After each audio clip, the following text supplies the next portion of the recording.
Después también he recibido La filosofía de la idiotez de Diego John Top Céspedes. La filosofía de la idiotez.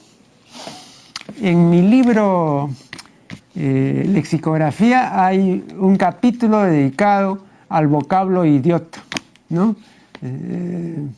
No sé si el autor de este libro conoce mi libro Lexicografía, pero le paso el dato por si acaso, ¿no? Porque hay varias fuentes ahí interesantes, ¿no? Porque me refiero a este sentido muy antiguo que tenía el vocablo idiota, ¿no? Y hay citas, por ejemplo, de Unamuno, recuerdo, ¿no? Cuando él, por ejemplo, no vacila en llamar idiota a Sancho, ¿no? El idiota es el que no tiene instrucción, ¿no? El ignorante, ¿no? Luego ya esa acepción médica es siglos después, ¿no? Es muy reciente, ¿no? Pero le paso el dato por si acaso, ¿no? Después, hoy está con nosotros Diego John Top, que es maestro en Historia de la Filosofía por la Universidad de San Marcos y licenciado en Psicología por la Universidad de Lima. Se desempeña como profesor de la Universidad San Ignacio de Loyola desde 2007. Ha publicado el libro Filosofía del Idiotez, que creo que mostré. Este es el libro. Y luego de darle la más cordial bienvenida, vamos a conversar sobre algunos puntos, porque el tema es muy amplio, que están expuestos didácticamente en esta obra de John Top.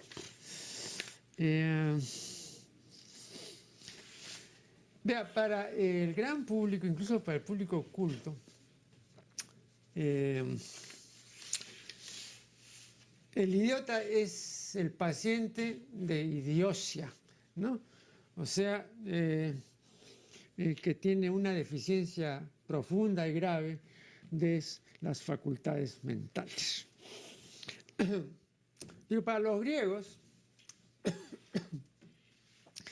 recordemos que el término idiota es de origen griego, y también para los latinos, idiota era sinónimo de ignorante, ¿no?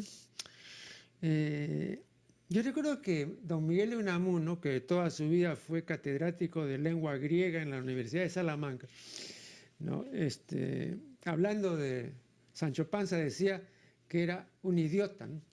O sea, que era un hombre rústico, sin preparación ni cultura, ¿no? Un idiota. Pero, repito, la acepción común es la de deficiente mental. Entonces, lo primero creo que sería importante que explique a la teleaudiencia, ¿no? En qué sentido usa la palabra idiota. Ok, muchas gracias en primer lugar por la invitación. Es un gusto estar acá en este programa. El término yo considero que sirve para hablar de una condición esencial de la humanidad, de los seres humanos en general, ¿no? Y llegué al término que me interesó mucho porque justamente el sentido de los griegos es un sentido de egoísmo y de antipolítica, ¿no? Entonces en el libro yo explico cómo es que este término era utilizado para los ciudadanos que no querían formar parte de las decisiones políticas. Y sabemos que en Atenas en esa época se votaba en la plaza y todos los ciudadanos votaban, ¿no? Y el criterio de ciudadanía era que te creciera la barba.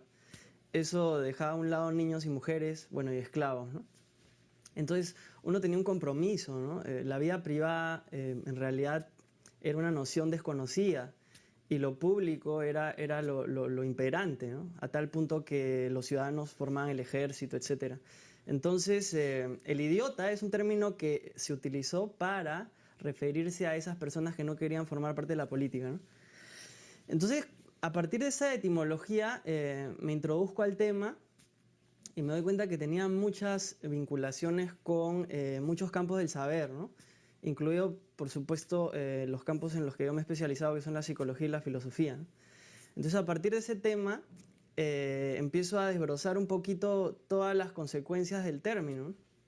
Y la idea general es que esencialmente somos idiotas, ¿no? Ajá. Es un poco, es un poco atrevido, pero yo creo que hay formas de defenderlo y justamente es lo que planteo como tesis, ¿no? Ahora, una de las acepciones que dice que idiota es la persona carente de toda instrucción, todavía sigue figurando como quinta acepción en el DRAE 2014. Claro, la gente no sabe eso, porque ahora ya no se usa, pero en el castellano antiguo y en latín y en griego se usaba para indicar al ignaro, ¿no? Sí, claro. Ahora yo pienso que el tema da para explorar más, ¿no? Porque incluso en las clases yo hablo con los chicos y les digo que hay que saber insultar con propiedad, ¿no? Entonces hago la distinción entre imbécil, idiota y estúpido, ¿no? Y creo que se pierden estos sentidos por el uso y los términos pierden su riqueza, ¿no? Claro. Porque yo creo que el potencial filosófico del análisis del lenguaje en términos de etimología es enorme, ¿no? Hay una infinidad de términos y este en particular es súper interesante, ¿no? Entonces, por ejemplo, el estúpido es el que se asombra con facilidad, ¿no? Entonces viene de estupor. Y bueno, por ejemplo, para la filosofía se necesita cierto grado de estupidez, ¿no? No al grado del paroxismo estúpido en el sentido de quedarte así inmóvil, pero sí en el sentido del asombro. O sea, entonces es un inicio para el preguntarse qué es lo básico en filosofía, ¿no? Y la imbecilidad que se refiere a un grado de retraso mental, ¿no? Entonces, la idiotez, considerándola como el pensar en sí mismo, o sea, el sentido más general te dice que eso es lo que hacemos todos, pero hay diversos grados, ¿no? Y lo que analizo en el texto es, en términos históricos, que hemos llegado a una época de individualización, ¿no? Que ha sido un proceso inercial, histórico, creo que inevitable, ¿no? Cuando Andrés Oppenheimer entrevistó al multimillonario norteamericano William Gates, le dijo: señor Gates, ¿qué hubiera pasado si usted, en lugar de nacer como ha nacido en los Estados Unidos, hubiera nacido en el Paraguay? Entonces el señor Bill Gates dijo: bueno, vea, si hubiera nacido en el Paraguay, pues habría sido agricultor o empleado de banco, ¿no? Pero no habría podido hacer lo que he hecho por el solo hecho de haber nacido acá en esta tierra, ¿no? En la primera nación del mundo.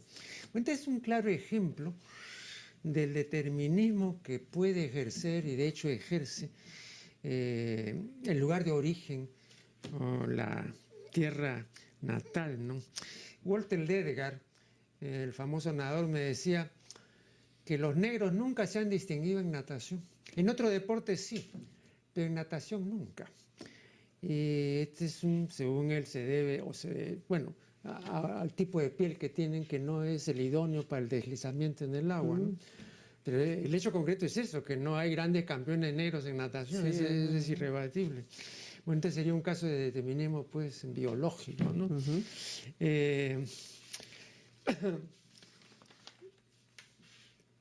Frente a casos así, uno no puede dejar de ser determinista. Sin embargo, aquí leo lo siguiente, en la página 11. Dice: una característica fundamental en el ser humano es su indeterminismo. Con este término se quiere decir que el ser humano es libre, sin ninguna particularidad que lo determine hacia cierta dirección, actividad o pensamiento. En este sentido, la única determinación del ser humano es su propia indeterminación. ¿Quisiera un comentario sobre esto? Sí, sí sabía dónde ibas cuando empezaste con esa introducción, ¿no? Y esto se ubica pues en esta dicotomía entre, en inglés es nature y nurture, ¿no? La crianza y la naturaleza, ¿no? Y claro, tú estás hablando de un contexto que es un contexto, bueno, en el caso de los negros, es una determinación genética, ¿no? Pero pensemos en un contexto social, ¿no? Y en esa medida que tanto es determinante, porque el término determinismo es bien fuerte, ¿no? Y por ejemplo, hay casos de resiliencia. No, pero perdón, sí. o sea, digamos, para el público televidente, Ajá. ¿no? El determinismo es la teoría según la cual los fenómenos naturales y los hechos humanos están determinados por sus causas y son el resultado de ellas, de modo que es un causalismo, ¿no? Bueno, entonces yo no sé cómo en casos como este uno puede dejar de ser determinista, ¿no? Claro, lo que pasa es que yo estoy de acuerdo contigo, ese determinismo causal, ¿no? Pero en la realidad humana ese determinismo se complejiza y entonces es muy difícil predecir en ocasiones y otras veces es fácil, pero no, digamos que no es un determinismo físico, ¿no? Entonces lo que yo sostengo en el libro es que con la aparición del ser humano y la conciencia, ese determinismo físico, genético, pasó a otro nivel, ¿no? Y claro, de hecho hay influencias poderosas, ¿no? Y Sartre cuando habló de la libertad tuvo que modular un poco su discurso en el sentido de que no somos absolutamente libres, ¿no? Y lo primero que nos regula son las libertades externas, ¿no? Y luego Marx también regularía un poquito esa idea hablando de, digamos, la clase, ¿no? Y Yo recuerdo que Sartre, en El Ser y la Nada, dice que no se puede suscribir la teoría según la cual el hombre se hace a sí mismo, porque el hombre en realidad viene ya medio hecho, prácticamente Sí, hecho, ¿no? Y sí. pone una serie de consideraciones que apuntan en ese sentido. Exactamente. Y él tiene otra frase que a mí me encanta, que él dice, uno es lo que hace con lo que hicieron de él. Claro. O sea que ahí está la matización, ¿no? O sea, el determinismo creo que no se puede trasladar a la vida humana como un determinismo físico, ¿no? Acción-reacción, aunque hay posiciones que lo sostienen y son posiciones reduccionistas o eliminativistas, ¿no? En filosofía y la psicología, es decir, ignoramos el funcionamiento del cerebro, pero si lo conociéramos suficientemente podríamos incluso predecir las acciones humanas. Entonces se diluiría el sentido de libertad, ¿no? Esa es la versión más extrema, hipotética, porque todavía no lo hemos logrado, ¿no? Entonces digamos que hay una suerte de colisión entre estos dos conceptos, ¿no? Libre albedrío y determinismo, ¿no? Claro, pero también por otra parte, ¿no? Hablando justamente de que si uno manifiesta su determinismo, se lleva de encuentro a la libertad. Pero si la libertad es la facultad de hacer o de no hacer una cosa y de responsabilizarse por lo que uno hace o no hace, entonces el ejercicio de libertad, como han dicho tantos críticos, es siempre problemático, porque para ejercerla debidamente hay que esforzarse y responsabilizarse. Y dos cosas que ha detestado siempre el ser humano es esforzarse y responsabilizarse. De modo que no me vengan con el discurso de la libertad, porque justamente, y eso recuerdo también, había un pensamiento interesante de Unamuno, cuando decía, es una tontería estar imaginando de que el ser humano, ¿no? Esclavizado ha sido porque tenía un amo despiadado que no, le resultaba mucho más cómodo estar al servicio de que ejercer su propia libertad. Por supuesto. Bien, pero vamos acá a hacer una primera interrupción y ya regresaremos. Seguimos dialogando con Diego Yontop. Aquí dice en la página 12 que si la sociedad se centra en el consumo como patrón de bienestar, el hecho de buscar constantemente cosas nos podría estar cosificando. Efectivamente, pero para cosificarnos, primero tenemos que alienarnos. Esta es una visión marxista perfectamente válida, ¿no? Es decir, primero tenemos que renunciar a nuestra identidad, renunciar a lo que realmente somos, ¿no? Y ser distinto de lo que somos. Plauto, el comediógrafo latino, decía, nunquam me alienabis, nunca me harás distinto de lo que soy. Pero ahora podría decir, semper me alienabis, siempre me harás distinto, ¿no? De lo que soy. O sea, siempre me vas a cambiar. Ya no soy yo, sino otro. Está alienado. Y de la alienación podemos pasar a la cosificación. Pero no hay retorno. O sea, ya ese es un proyecto ya de fósil, ¿no? Porque todavía la persona alienada, como decía Lukács, que se da cuenta de su alienación, puede desalienarse. Pero si no te das cuenta, pasas a la categoría de cosa, te cosificas. Sí, pues, claro. Sí es interesante la categoría de alienación, ¿no? Y la cosificación creo que sería la versión más extrema, que es una versión frecuente en nuestros tiempos, ¿no? Pero yo lo que acoto es que esa alienación es inevitable, ¿no? Y justamente en eso consiste la idiotez. En el caso, por ejemplo, Marx, ¿no? Marx denuncia la alienación en el sentido del trabajo alienado, ¿no? Ajá. Y es perfectamente viable porque en esa época pues estaba claro que la explotación era escandalosa, ¿no? Sin embargo, lo que yo sostengo es que no podemos dejar de ser alienados, ¿no? En el sentido del existir, que es ese término que utilizo, ¿no? Entonces, existir es un término latino que implica ex, fuera, y sistere, estar de pie, ¿no? Entonces nosotros al ser conscientes, somos conscientes de nosotros mismos. Eso debe haber sido la primera, digamos,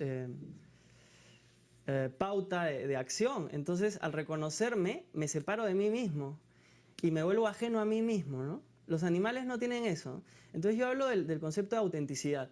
O sea, mi perro, por ejemplo, es 100% auténtico, pero yo no puedo ser auténtico porque tengo una imagen de mí mismo. Esa imagen es consciente, implica una separación. Entonces 100% auténtico no voy a ser. ¿Por qué? Porque yo al tener una idea de mí mismo, la administro, la modulo, ¿no? Elijo cosas, rechazo otras, y eso ya implica que tengo una distancia conmigo mismo, ¿no? Entonces, incluso, por ejemplo, esta clase de cosas de autodescripciones, ¿no? Hablar de uno mismo, en realidad es bien complicado porque tú no te conoces 100%, ¿no? Mm. Entonces, nunca podemos dejar de estar alienados con nosotros mismos, a pesar bueno, de los esfuerzos que hagamos. Y entonces, esta alienación es una condición de existencia. Y yo creo que la autenticidad en todo caso es asumirla y quedarte con lo que consideres que es lo que tú quieres, lo que te hace bien y lo que te sientes satisfecho, ¿no? Yo recuerdo, y a mí siempre me ha sorprendido, porque esto lo decía pues un escritor y un pensador de talla prócer como Goethe, ¿no? Le decía en sus conversaciones con Eckermann que él no entendía ese deseo de alguna persona porque no era un quehacer que comprendiera pues a muchas personas, sino unos cuantos. Por supuesto, se podía remontar a Grecia, ¿no? Al oráculo, de conocerse a sí mismo. Exacto. Por ejemplo, él decía que, él lo último que podría pues, hacer es querer conocerse a sí propio. A mí siempre me sorprendía porque, bueno, decía, pero si ahora se dice todo lo contrario, ¿no? Pero él no veía cuál era la gracia de eso. Y yo paré las orejas porque dice, bueno, esto lo dice no pues Juan Pérez, ¿no? Sino alguien que sabía lo que decía, ¿no? Sí, yo creo que el riesgo ahí estaría en ser muy autoconsciente, quizás ya te vuelve afectado, ¿no? Y ya muy calculador con respecto a lo que haces, con respecto a las demás personas, quizás se refería a eso, ¿no? Pero yo creo que por ahí va la cosa, ¿no? Entonces, esa autenticidad es imposible en realidad en la medida en que ya al tener perspectiva tú decides y esa decisión te conduce hacia unos lados o hacia los otros y tiene que ver con el querer, ¿no? Y con la libertad, con la ética, con el proyecto vital que tengas y los sentidos que encuentras. Y creo que si estás bien encajado en eso, no tienes mucho tiempo de estar pensando quién eres, ¿no? Pero también hay, digamos, una cuestión elemental para el juego de la vida, ¿no? Como diría Daniel Santos en El juego de la vida, ¿no? Y es aceptar las pautas, ciertas pautas, ¿no? Y hacer también que esas sean mis pautas, ¿no? Porque si no la convivencia, la coexistencia no se puede realizar. Yo recuerdo que uno de los biógrafos de Emilio Zola cuenta que este gran escritor francés era muy directo en sus apreciaciones y decía las cosas de frente y no se guardaba nada. Y cuando le presentaban a alguien y él a los 2 minutos se daba cuenta de que era un estúpido, le decía, señor, no puedo seguir conversando con usted porque usted es un estúpido. Pero no se puede seguir el ejemplo de este escritor porque entonces estaríamos todo el día peleando. Entonces a lo que voy es a eso. Hay, digamos, también una necesidad, ¿no? de la mentira social. en este sentido, ¿no? Claro, y ahí yo hablo de la hipocresía, ¿no? Sí. En realidad no sé si la etimología es correcta, pero yo no sé, creo que es una buena interpretación, porque ser hipócrita se entiende como ser mentiroso, pero es mucho más sutil. O sea, hipo significa menos en griego, ¿no? Y kratos, poder. Entonces, el hipócrita es el que regula su poder. Ese es un ejemplo que siempre utilizaba en clases de ética. Tú puedes ver un amigo que no te encuentras hace tiempo y lo ves gordísimo, ¿no? Y puedes ser plenamente sincero y decir, oh, estás gordo, ¿no? Te vas a morir, es muy peligroso. Pero no, pues porque te regulas y ves la manera de decírselo bonito. La hipocresía es el mecanismo esencial de la convivencia, yo creo, ¿no? Pero claro, se ha simplificado de nuevo por esta simplificación del lenguaje de la que hablábamos y ahora significa mentiroso nomás. No, incluso yo tengo un artículo que lo he publicado acerca del raje.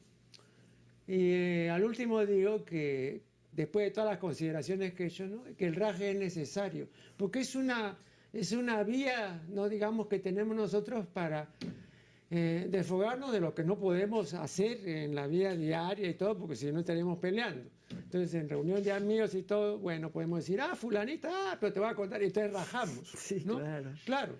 Yo creo que eso es un mecanismo de salud mental, ¿no? Yo también rajo, creo que debe ser algo bien limeño. Incluso el profesor Ramón León tuvo una investigación sobre la maledicencia, ¿no? Así es. Aquí en el Perú.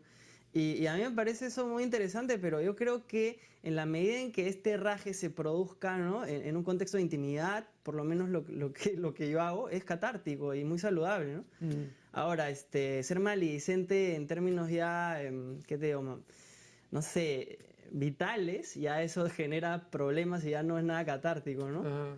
Pero claro, yo creo que la convivencia, ¿no? Y en particular la necesidad del intelectual de lo que estamos haciendo nosotros y lo que creo que tú haces en tu programa, que es reducir todo lo que se pueda, ¿no? El discurso y no caer en la soberbia, ¿no? O en el esnobismo, por ejemplo, ¿no? Snob viene de sine nobilitatis, ¿no? El que no tiene nobleza, porque incluso el rey se debía a su pueblo, entonces él tenía que no ser pues un snob, ¿no? No ser un altanero. Y yo creo que eso es lo que tiene que propagarse y promoverse, porque se trata de dialogar en el fondo, ¿no? Y incluso el mismo Sartre, en sus confesiones que escribe Simone de Beauvoir, una entrevista que le hace, es un texto, ¿no? Y él dice que se sorprendía porque cuando hablaba con la gente se daba cuenta algo así como que sí pensaban, ¿no? Y es sorprendente que un filósofo que supuestamente, como diría Kierkegaard, ¿no? El filósofo se construye un palacio de ideas pero vive en una choza, ¿no?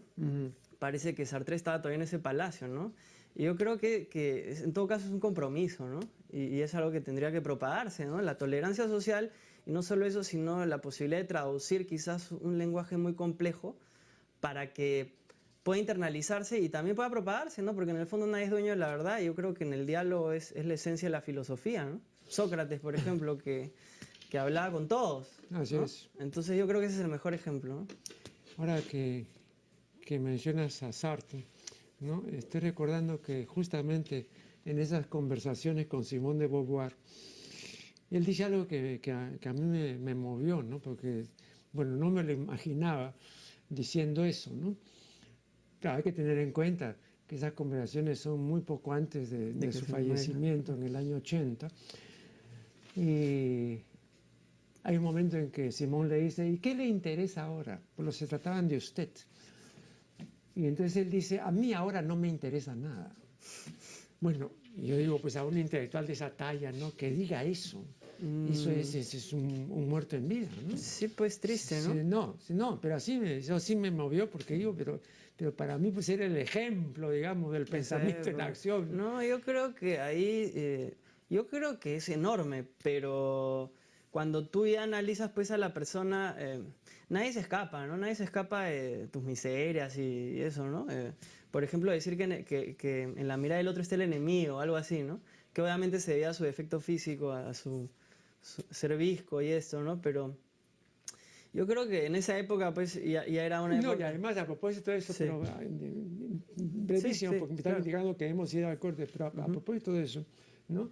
Se cita mucho, digamos, aquello de que el infierno son nosotros, que es una frase que está en una de las obras de Sartre, ¿no? A puerta cerrada. Pero cuando Sartre dijo eso, y él mismo después lo ha aclarado, él se refería a la mirada. La mirada de los otros. Claro. Es el infierno. Bien, vamos a hacer acá un nuevo corte.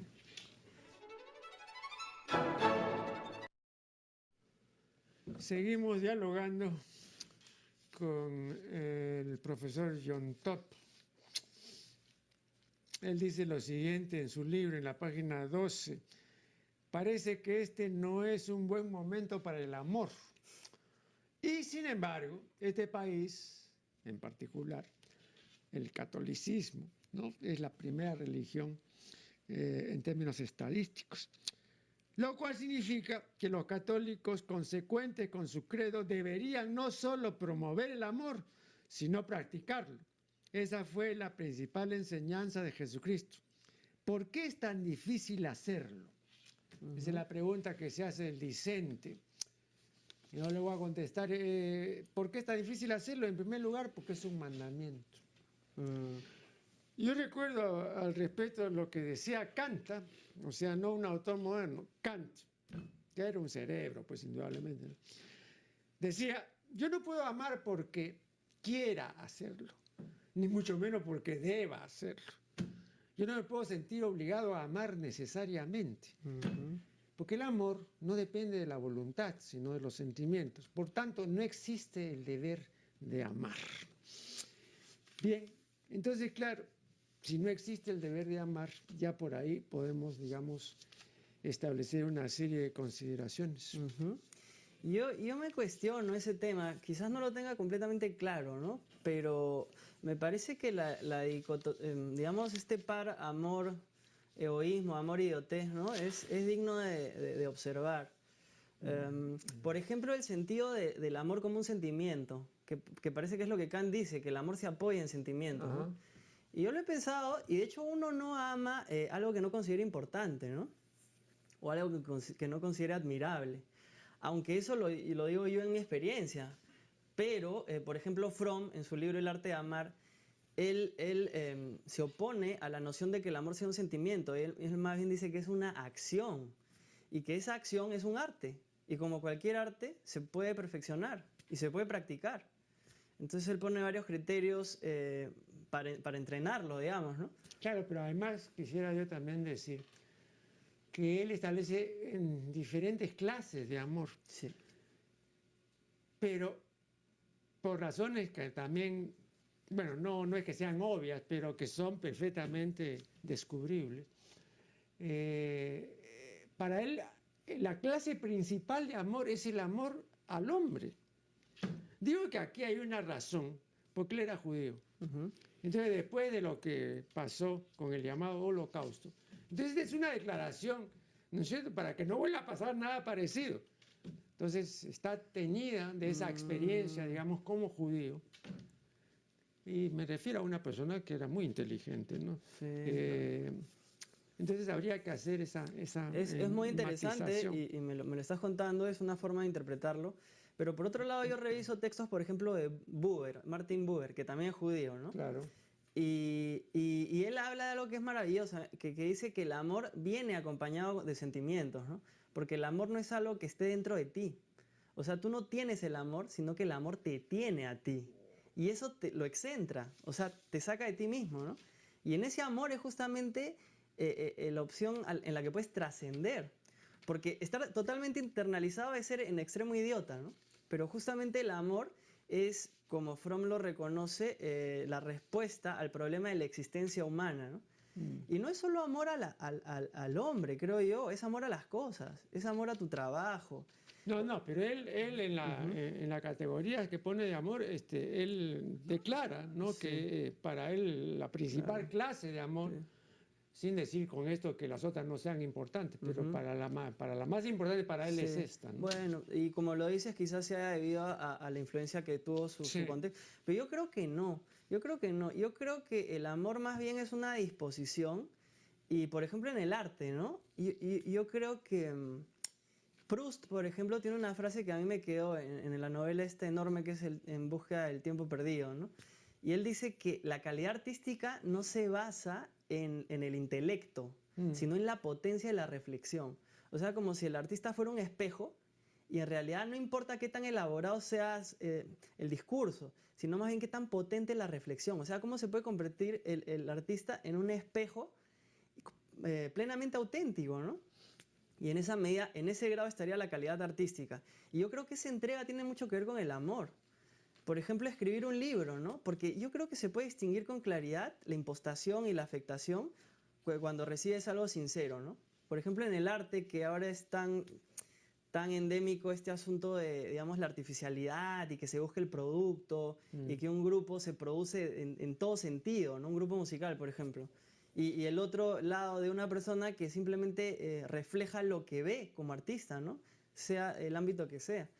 Ahora, a mí me parece que gran parte de la dificultad que origina el uso del término amor es porque este es el único término que usamos y hemos dejado completamente de lado el otro término que se usaba en latín. Porque en latín, amare siempre tiene un carácter básicamente pasional. Pero diligere, o sea, diligir, de donde viene dilección, dilecto, es el amor serio, responsable, el cariño, el afecto, cosa que no transmite amor, ¿no?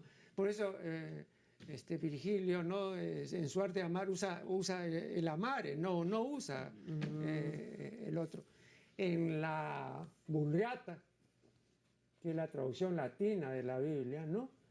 El verbo amare se usa 51 veces y el verbo diligere, o sea, dirigir, se usa alrededor de 500, porque traduce mucho mejor los conceptos religiosos que amar, que repito, es más mundano, más pasional, más carnal, si quieres, ¿no? Y tiene que ver con diligente, seguro, ¿no? O sea, claro, cuidadoso. Pero claro.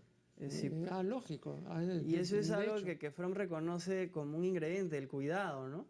Claro. O sea, si tú amas algo, lo cuidas. La responsabilidad por el otro, el cuidado, etcétera, por supuesto. Sí. Sí, pero eso lo traduce mucho mejor el término dilección y no el término amor.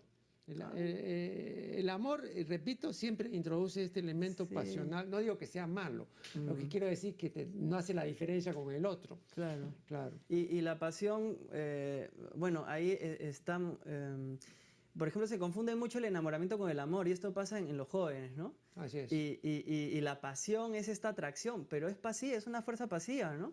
Y en ese sentido se apaga, ¿no? Entonces muchos se confunden y dicen, mis relaciones duran pues 3 años, 4 y siempre terminan. ¿Por qué? Porque la basas en el enamoramiento, ¿no? Y no en ese cuidado que es una disposición. Claro. Y que te impulsa y que permite cuidar el amor. Por eso los antiguos tratadistas cristianos distinguían entre lo que ellos llamaban el amor de benevolencia del amor de concupiscencia. Entonces el mundo nuestro es un mundo concupiscente porque está lleno de apetitos, ¿no es cierto? Pero no es un mundo benevolente. Y por lo tanto, entonces, ¿qué es lo que va a prevalecer? ¿No? La concupiscencia, entendida en este sentido amplio, ¿no? No solamente en el sentido sexual, pues. Claro. No, como todos los apetitos terrenos, sí, pues. que son muchos. Entonces, está afanado en saciarlos, ¿no es cierto? Claro, lógico. Es un apetito y potencialmente incontrolable, ¿no? En potencia es incontrolable, mientras que lo otro, al pasar por el tamiz racional, pues se puede modular mucho más, ¿no? Y apuntar todo. Además hay otra cosa, ¿no? El mandamiento del amor, me refiero al caso cristiano, el mandamiento del amor no se puede desligar de un mandamiento anterior, más general y más importante, que dice amar a Dios sobre todas las cosas y amar al prójimo como uno mismo. Bueno, en la concepción cristiana, uno no puede amar al prójimo como a uno mismo si primero no ama a Dios. Por eso es una estupidez solamente mencionar la segunda parte. Pues decir, ama a tu prójimo como a ti mismo, sin mencionar la primera, ¿no? Que primero tienes que amar a Dios, porque este amor al prójimo o este amor a ti mismo no tiene sentido si primero no amas lo más importante. Bueno, esto se ha perdido completamente, porque acá a Dios se le ha dejado de lado, y entonces se ama al prójimo como nos amamos, ¿no es cierto? Sí. Pero ya sin la referencia a Dios, ¿no? Yo creo que puede ser valioso porque la primera versión, que es un amor a Dios, es un amor de fe, ¿no? O sea, yo creo que centralmente se basa en la fe que, como lo reconoce, por ejemplo, Kierkegaard, es creer en lo imposible, ¿no? No, pero digamos en los evangelios es bien claro, ¿ah? En los evangelios es ama a Dios Claro. sobre todas las cosas y a tu prójimo como a ti mismo. Sí, pues. Que tampoco es un mandamiento Claro. neotestamentario, ese es un mandamiento veterotestamentario. Claro. Está en el Antiguo Testamento, Ahora, no es una novedad tampoco. Sabater tiene una idea interesante que puede ser discutible, que es el amor a Dios es cuestionable porque tú amas algo que puedes perder, ¿no? Entonces es como que raro pensar en amar a Dios que Él nunca lo vas a perder, ¿no? Entonces la valoración se da en base a esos criterios prácticos, pero creo que Él lo inclina un poco por el lado práctico, porque el amor a Dios tiene que ver con la fe, que es lo imposible, lo inexplicable, ¿no? Que es algo mucho más... Yo incluso en el libro menciono que las épocas arcaicas más mágicas y mitológicas eran épocas de amor, en el sentido de una entrega a algo que te supera, ¿no? Y eso se ha perdido, pues, se ha perdido por la racionalización histórica, ¿no? Ahora que dices tú que te refieres a épocas más mágicas, se ha dicho, creo que Durkheim lo dice en su famoso libro Las formas elementales de la vida religiosa, que hay varias diferencias entre religión y magia. Pero hay una cosa que también hay que de todas maneras indicar. La religión a través de los siglos, durante muchas épocas se ha desprestigiado. La magia nunca. Tiene una vigencia permanente y un prestigio permanente, ¿no? Entonces, la magia es mucho más afín a lo humano que la religión, que es mucho más lejana. Yo creo, porque se ha racionalizado pues la religión y el concepto de Dios judeo-cristiano es tremendamente abstracto, ¿no? Un ser omnipotente, omnipresente, omnisapiente.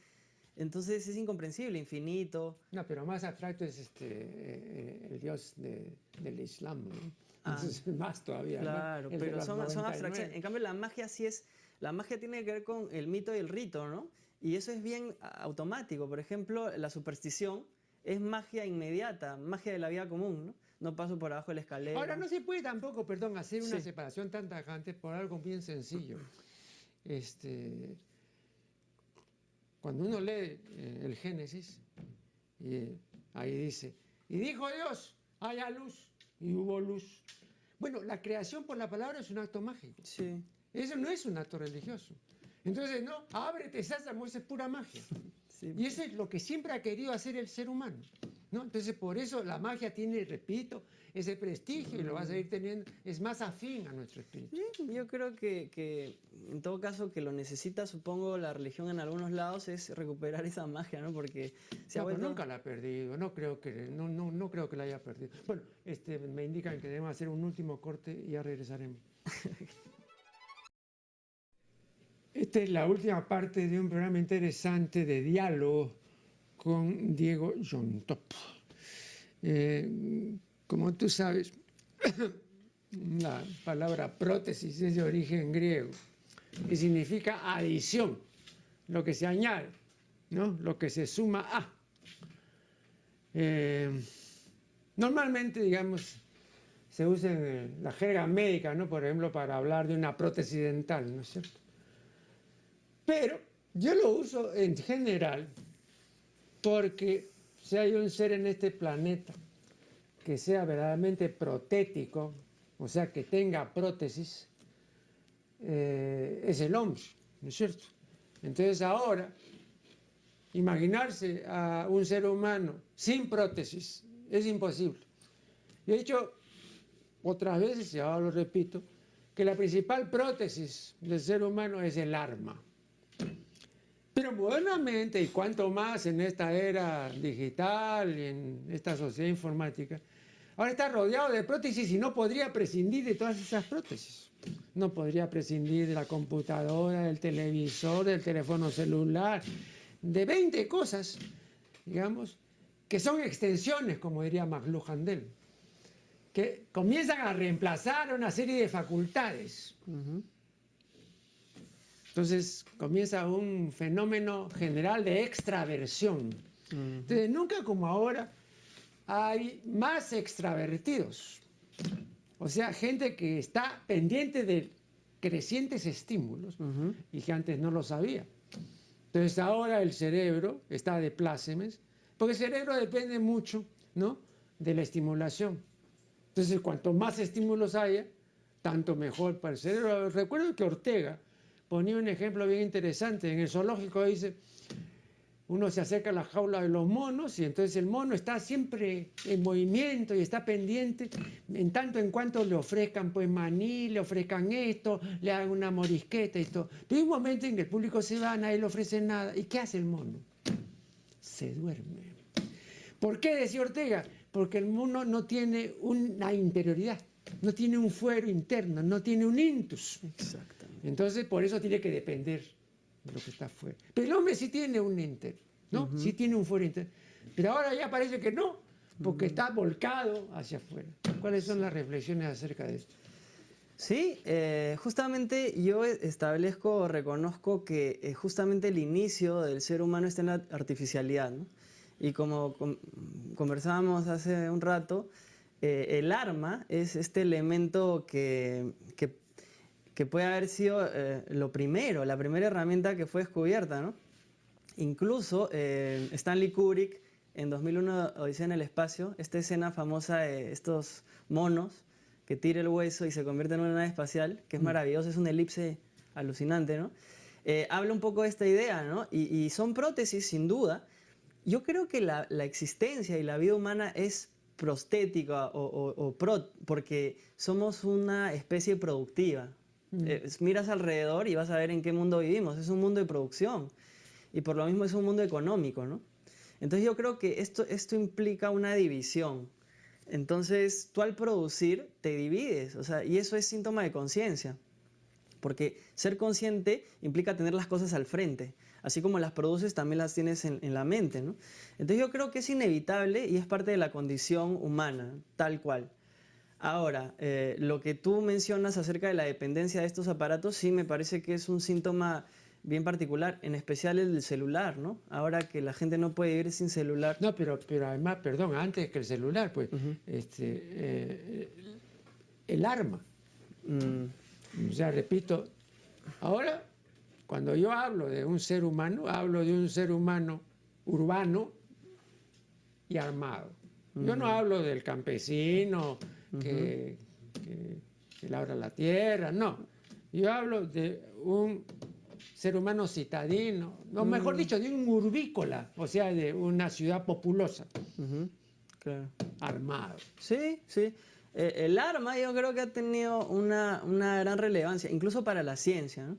Gran parte del desarrollo científico fue un desarrollo armamentístico, ¿no? Los grandes inventores diseñaban armas por encargo a los príncipes, ¿no? Leonardo da Vinci y etcétera, ¿no? Entonces, eso impulsó innegablemente, Bernal es un historiador de la ciencia que lo reconoce, ¿no? El tema de las armas ha sido bien importante en la historia de la humanidad y bien relevante. Ahora, el asunto es que eso en manos del ser humano, en el cual hay siempre permanentemente este conflicto entre la emoción y la voluntad y la inteligencia.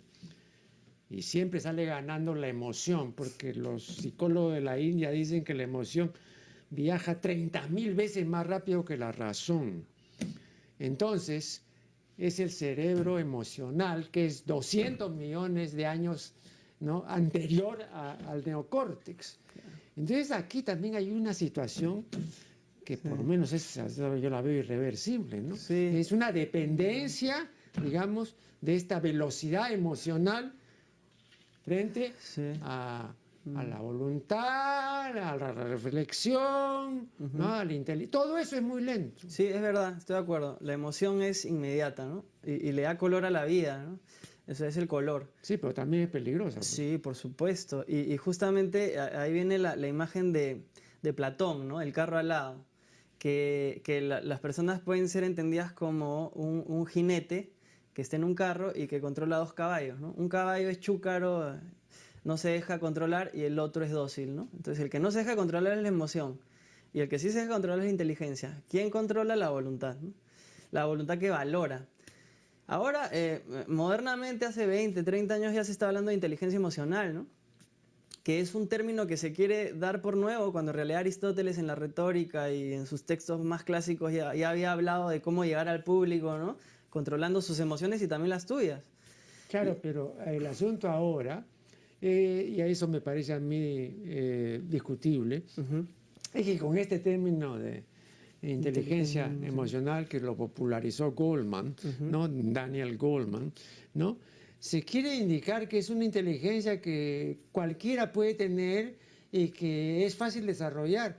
Y la inteligencia emocional es un conjunto de otras cosas, no es una sola cosa. Y para desarrollar la inteligencia emocional le tienen que pasar muchos años y hay que hacer muchos esfuerzos. De modo que también me parece una estafa. Se quiere hacer pensar a la gente de que no, que todos tenemos esa inteligencia. Esto es muy norteamericano, pues, ¿no? Entonces es cuestión de que te inscribas en el curso y a fin de año vas a tener inteligencia emocional. No, pues tampoco, ¿no? No, yo creo que, pero esto sí me parece que hay que reconocerlo y es que tampoco, como que esto podría sugerir una cierta enemistad con las emociones, ¿no? Y una persona que es tan 100% racional como, por ejemplo, John Stuart Mill, ¿no? Él habla en el texto este sobre la libertad, él reconoce que la emoción es lo que dirige pues los esfuerzos intelectuales y no está mal que te emociones al momento de que defiendas tus ideas, ¿no? Y que las defiendas con pasión. O sea, se trata de ser neutral y como lo sugeriría, por ejemplo, el mismo Russell en este texto El valor de la filosofía, que él dice que la filosofía es como llegar a un punto en el que se presenta la verdad tal cual, ¿no? Que das un punto de objetividad máximo. Yo creo que eso es irreal, ¿no? Yo creo que siempre está este caldero, son las emociones, que dirigen tus intereses y que te llevan a defender un punto de vista con cierta insistencia, ¿no? Porque si no, después cada quien tiene su razón y no discutimos nada, ¿no? Yo creo que eso es vital. Y yo creo que ninguno de estos tres elementos de la personalidad son menos importantes que el resto, ¿no? Aunque lo racional se tiende a sobredimensionar, ¿no? Y en ese sentido yo creo que la racionalidad no es lo característico. Yo entiendo por razón el juicio y la argumentación, ¿no? O sea, la asociación entre una causa y un efecto, ¿no? En términos de argumentos, premisas más conclusiones y eso. Pero yo creo que los animales son racionales, pero no en términos simbólicos, sino en términos asociativos. Y muchas veces más racionales que nosotros, pues, porque aprenden y no lo vuelven a hacer, ¿no? En cambio nosotros, la racionalidad yo creo que es lo que más, digamos, ignorado está. Y la voluntad la aplicamos en términos bien irracionales, o sea, somos muy voluntariosos para ser parecidos a las bestias, ¿no? Y ahí está esa dicotomía que es terrible, pero que es cierta, ¿no? Pero volviendo al tema de la multiplicación de estímulos y de el fenómeno de la extraversión, o la gente no sé por qué, hay gente ignorante dice extrovertido, no es extrovertido, es extravertido, porque extra se prefiere que quiere decir fuera, ¿no es cierto? Extraordinario es lo que está fuera del ordinario. Entonces, esta extraversión es cada vez mayor. Entonces, la intimidad, ¿no? El fuero interno, ¿no? El sancta sanctorum, como decían los tratadistas cristianos de tiempos, eso se está perdiendo o está eclipsándose. Sí, yo creo que es verdad, digamos que la naturaleza humana, mi tesis es que se pierde de vista un poquito cuando se es muy naturalista, en el sentido de reconocer que la naturaleza humana es extrínseca, ¿no? Que está fuera de uno mismo, ¿no?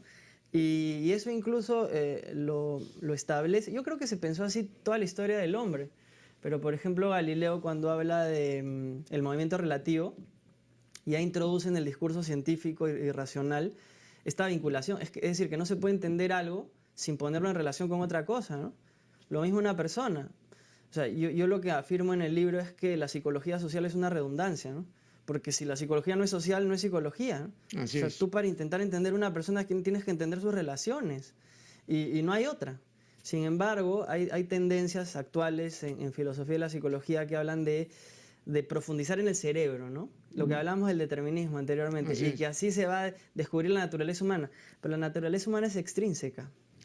Bien, me indican que ya desgraciadamente el tiempo se ha vencido, de modo que agradecemos la presencia de nuestro distinguido invitado y con ustedes será hasta el programa siguiente.